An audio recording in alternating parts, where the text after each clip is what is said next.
दलित अधिकार, भूमि अधिकार र मानव अधिकार तथा सामाजिक न्यायमा आधारित समावेशी समाज निर्माण गर्ने परिकल्पना सहित दलित एकता आजको आवश्यकता, एकीकृत आन्दोलन हाम्रो प्रतिबद्धता भन्ने नाराका साथ आम दलित समुदायका राजनीतिक, आर्थिक र सामाजिक सवालहरूको एकीकृत रूपमा समाधान गर्न सरकारवाला निकाय समक्ष बहस पैरवीका माध्यमबाट सृजनात्मक दबाव दिने उद्देश्यले विक्रम सम्वत 2057 भाद्र 6 गते क्षेत्रीय दलित नेटवर्कको स्थापना भएको थियो। दलित समुदायका बहुआयामिक समस्याहरूको दीर्घकालीन समाधानका लागि छुवाछुत बिनाको अर्को नेपाल सम्भव छ, आउनुहोस् निर्माण गरौँ भन्ने मूल नाराका साथ आरडीएन नेपालको स्थापना भएको थियो। सुदूरपश्चिममा जातीय विभेद चरम सीमामा थियो। मन्दिर प्रवेश गर्न पाइँदैन थियो, सार्वजनिक ठाउँमा पानी पिउन पाइँदैन थियो, सार्वजनिक ठाउँमा तपाईको स्कुलमा पनि विभेद हुन्थ्यो, तपाईको सामाजिक आर्थिक रूपमा पनि यो तल्लो जात भनेर हेपिने अवस्था प्रवृत्ति चाहिँ सुदूरपश्चिममा रहेकोले यसको अन्त्यका लागि, यसको न्यूनीकरणका लागि आरडी नेपालको स्थापना गरिएको हो। सुरुमा सुदूरपश्चिमलाई मुख्य कार्यक्षेत्र बनाएर काम गर्ने उद्देश्यले क्षेत्रीय दलित नेटवर्कका रूपमा स्थापना भएको यो संस्था 2060 सालमा औपचारिक रूपमा दर्ता भयो। विक्रम सम्वत 2063 देखि राष्ट्रव्यापी रूपमा काम गर्ने लक्ष्य सहित राष्ट्रिय दलित नेटवर्क आरडीएन नेपालमा रूपान्तरण गरियो।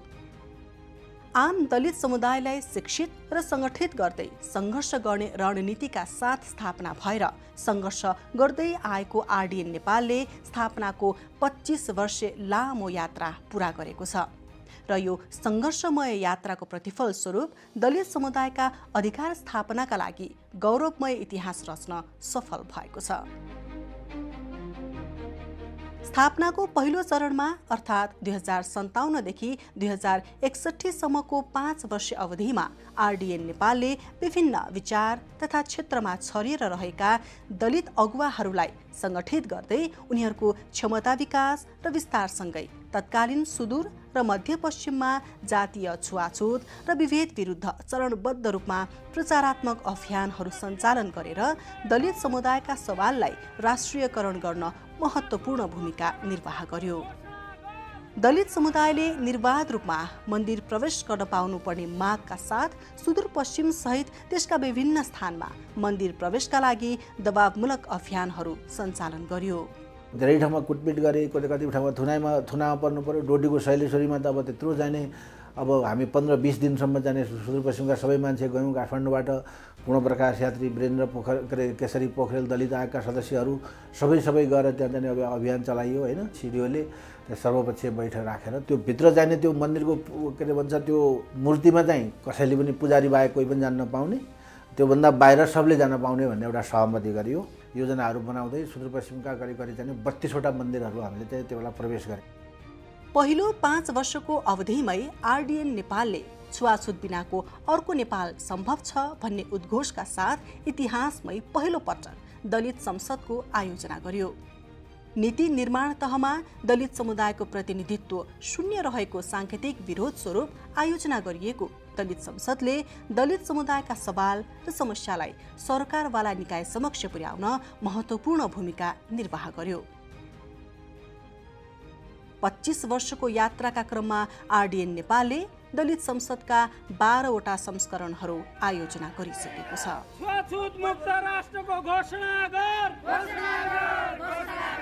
छुवाछुत मुक्त नेपाल निर्माणको लक्ष्य सहित स्थापना भएको आरडीएन नेपालले स्थापनाको दोस्रो 5 वर्ष अवधिमा पनि छुवाछुत मुक्त नेपाल निर्माणका लागि खबरदारी तथा दबावमूलक कार्यक्रमहरूलाई निरन्तरता दियो।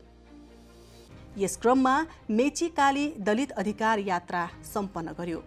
संघर्षका दौरान अन्य नागरिक संघ संगठनसँगको सहकार्यमा छुवाछुत मुक्त नेपाल निर्माणको मुद्दालाई मूल मुद्दा बनाएर व्यापक रूपमा प्रचारात्मक अभियान, सडक आन्दोलन र धरना, बहस तथा संवादका कार्यक्रमहरू सञ्चालन गर्यो। फलतः देश छुवाछुत मुक्त राष्ट्र घोषणा भयो।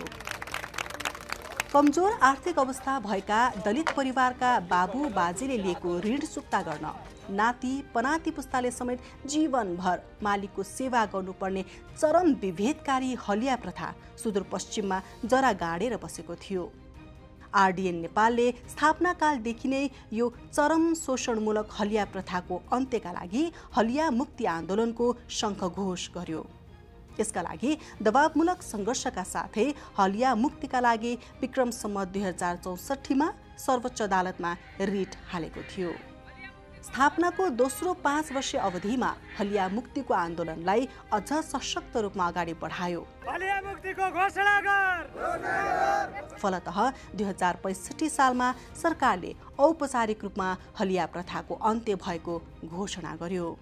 अब हामीले दलित आन्दोलनको चाहिँ कुरा गऱ्यौँ, छुवाछुत विरुद्धको अभियानको कुरा गऱ्यौँ, तर चाहिँ त्यो एकदम आधारभूत वर्गका मान्छे त त्यो हलिया थिए। त्यस बेलामा त्यहाँ हलियाहरू भएको ठाउँमा चाहिँ हलियाका समूहहरू बनाएर अनि त्यसलाई दलित आन्दोलनसँग जोडेर राजनीतिक दलको चाहिँ आन्दोलनसँग जोडेर चाहिँ त्यसलाई एउटा मुद्दा बनाएर अगाडि बढ्यौँ र अब उनीहरूलाई चाहिँ नै अनि सरकारले जो 2065 सालमा मुक्तिको घोषणा गर्यो।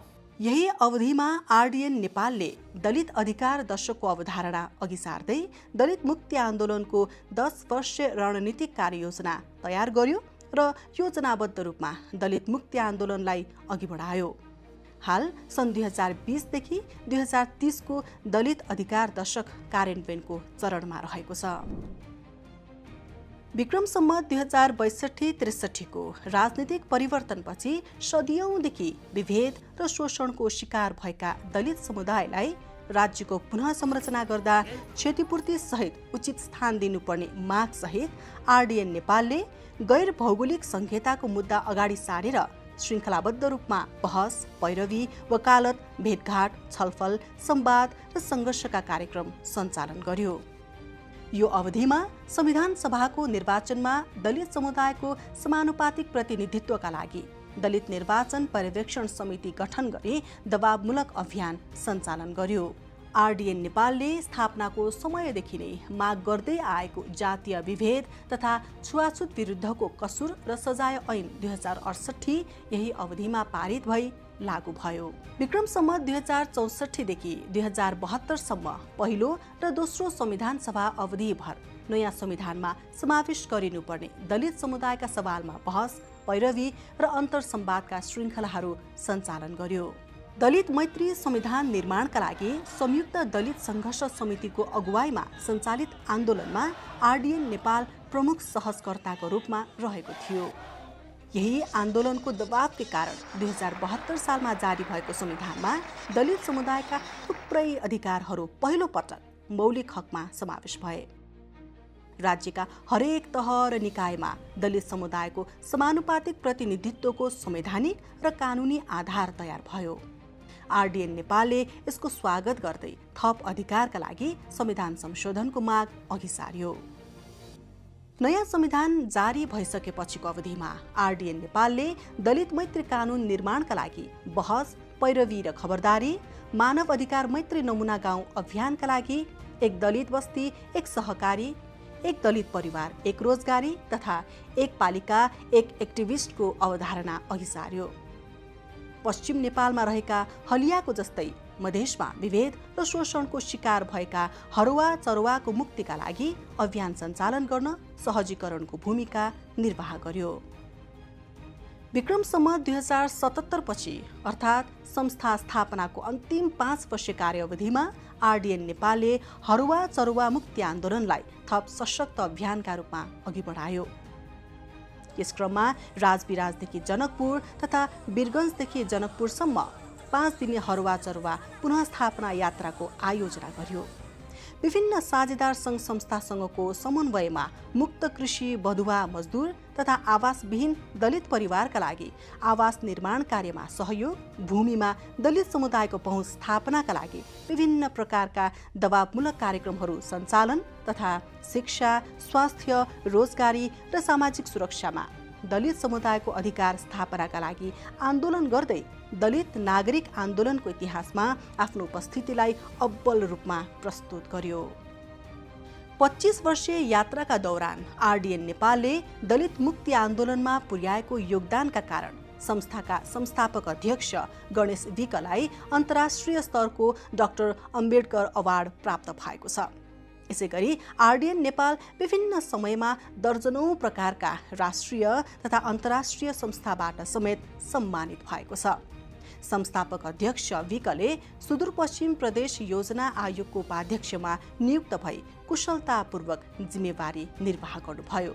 उपाध्यक्ष निरा जैरू लगायतका नेताहरू संविधान सभा सदस्य तथा राज्यका अन्य निकायमा पुग्न सफल हुनुभएको छ।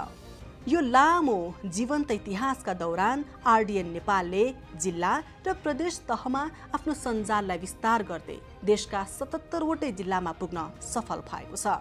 मुलुकभित्रका दर्जनौं ऐक्यबद्धता सञ्जालहरूका साथै थुप्रै अन्तर्राष्ट्रिय सङ्गठनहरूमा समेत आबद्ध रहेर राष्ट्रिय तथा अन्तर्राष्ट्रिय मञ्चहरूमा दलित अधिकार, मानव अधिकार, भूमि अधिकार तथा प्राकृतिक स्रोतको अधिकार जस्ता मूल प्रवाहका आन्दोलनहरूमा नेतृत्वदायी भूमिका निर्वाह गर्न सफल भएको छ। यसरी 25 वर्षसम्म गरेको सङ्घर्षको परिणामस्वरूप मूलतः संवैधानिक र कानुनी रूपमा दलित समुदायको अधिकारको सुनिश्चितता, राज्यका हरेक तह र निकायमा राजनीतिक सहभागिता, नीति निर्माणमा पहुँच वृद्धि, जातीय विभेद र छुवाछुतको अन्त्यका लागि योगदान, हलिया प्रथाको अन्त्य, हरुवा चरुवाको सशक्तिकरणका लागि योगदान, आम दलित समुदायको आर्थिक सशक्तिकरण, भूमिमा पहुँच स्थापना तथा सामाजिक न्याय स्थापनाका क्षेत्रमा आरडिएन नेपालले खेलेको भूमिका दलित आन्दोलनको इतिहासमा कोशे ढुङ्गा स्थापित हुनेछ। आरडिएन नेपालले आफ्नो 25 वर्षे गौरवपूर्ण यात्रालाई केवल गैर सरकारी संस्थाका रूपमा मात्र होइन, राजनीतिक सशक्तिकरणका रूपमा स्थापित गरेको छ। आरडिएन नेपालको अबको यात्रा सङ्घर्षका साथसाथै निर्माणको हुनेछ। संस्थाको 25 वर्ष लामो सङ्घर्षको यो यात्रा सहज थिएन।